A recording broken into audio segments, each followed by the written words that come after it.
The world's evolving, and I think the advent of technology has obviously pushed us in terms of how we start evolving and how we start working and looking at the way that we work. And I think it also means that we've had to put a microscope in terms of how we do business these days, or how do we grow the talent in our business in order to make our business sustainable or have a long-term success.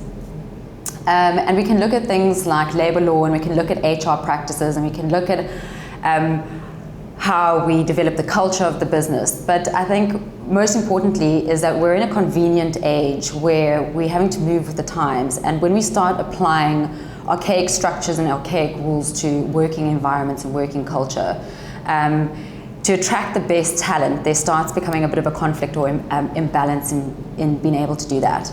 And so really the thinking is around kind of, well, how do we grow the best talent and how do we attract the best talent? And some of the faux pas I think are in business in those archaic structures are really like looking at output or productivity on a very surface level, which is, are you clocking your 8 hours a day? Are you making sure that you're sticking within your limits in terms of allowing 15 days of leave?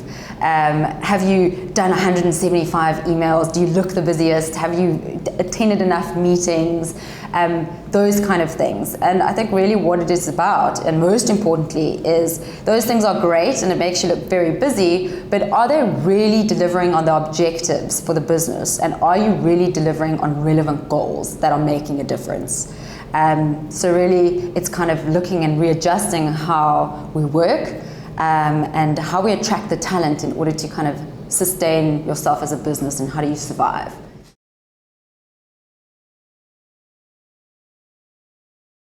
I think most importantly is, we're dealing with a Gen X and a Gen Y coming through into business quite a bit, and we've kind of passed those baby boomer years, and the way that we work and this hard work culture that's, kind of either implicitly or explicitly implied within a business.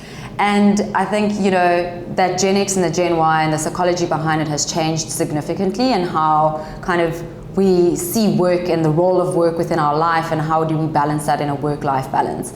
And in order to fulfill that generation, and those are the kind of talent that you're going to be recruiting into your business, we've got to kind of look at what are we going to do to fulfill them.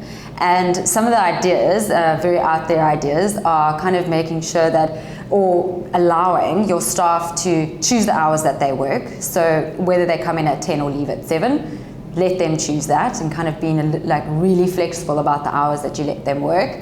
Other ideas can be reduce your commercial costs by actually physically reducing desk space, which forces staff to actually work remotely. And in that way, if guys want to come in, if they come in at 4 hours at a time and you're rotating, someone comes in at 10 or leaves at 10, you've got a smaller desk space, which actually forces people to work in an environment where they can focus more and really get the job done. And something really out there is something fun, which is actually not even putting in a limitation on leave days or ticking the boxes in terms of labor requirements. So if someone needs 20 days or 25 days in order to have leave, let them have it, because really what this is about output. And are they delivering on the goals, and can they get the job done? So if you don't see them for 8 hours a day, or if they take 20 days leave, does it matter, as long as they can produce the goals and are actually delivering on real relevant things that are needed for the business?